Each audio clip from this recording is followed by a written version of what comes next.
Get it. All right. Hey, DJ. What's up? Hey. On days when I feel complacent or lazy, my why is the only thing that roots my system and keeps me going. I just experienced that rare spark today. What was your why that kept you pushing through buds in all those years of service? Dude, I didn't need a whole lot of push through buds. I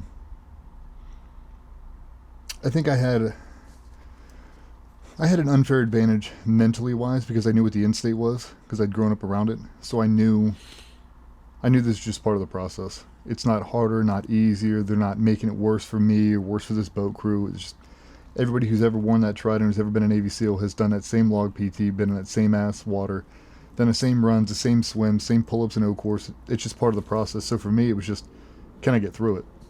Like, am I physically strong enough to get through it? The mental aspect, like, I never once thought about quitting.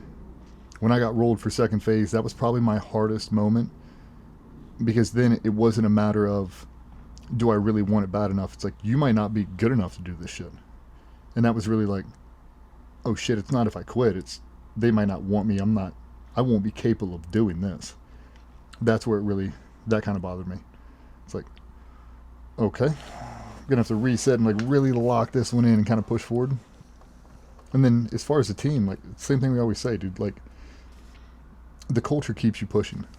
You'll have guys you don't work for. There'll be mission sets you don't like. There'll be deployments you don't like. That you don't believe in this or whatever. But it's the guys around you that you're like, we're all doing it together. Like, if all your friends jumped off a bridge, would you do it too? Yeah. As long as the first guy went like this at the bottom, 100%. Yeah. Like, why? Because the whole group's doing it. Yeah. Like, getting in shark-infested waters or running through this barricaded whatever. It's like, everybody's doing it too. Dude, if number one man goes in, I'm going in. That was the thing. Of course, everyone has that additive. If your friend jumped off a bridge, would you?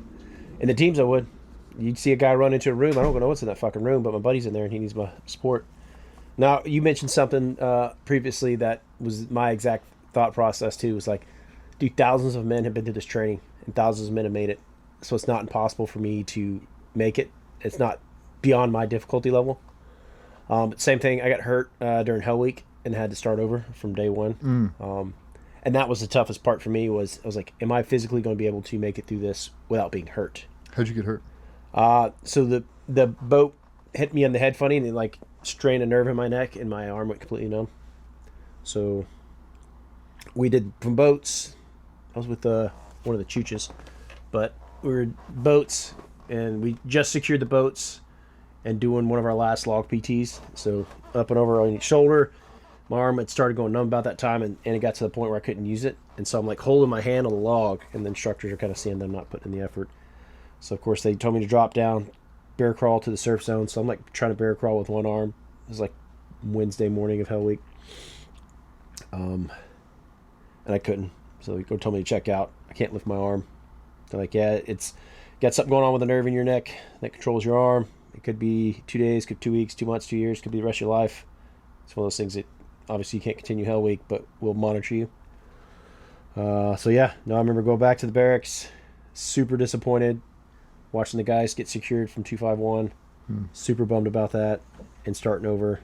It took about 2 weeks before the numbness and stinging started going off. But yeah, man, that was the biggest thing. No, I never had to lean on my why going through buds, but I had a pretty solid why to get like start training for buds. Like, hey, I just felt like I belonged there. Like when I got there, saw the guys, the culture, I was like, this is where I belong. Like this is family. And same thing. Like things may have sucked to the point where I was like, man, why are we doing this? But I never was like, man, I wish I wasn't here. There's not one time that thought crossed in my head, no matter how miserable the experience was. I wish I was somewhere else. Nope. I was deployed, and I couldn't imagine myself being anywhere else, miserable or not, because of the dudes around me.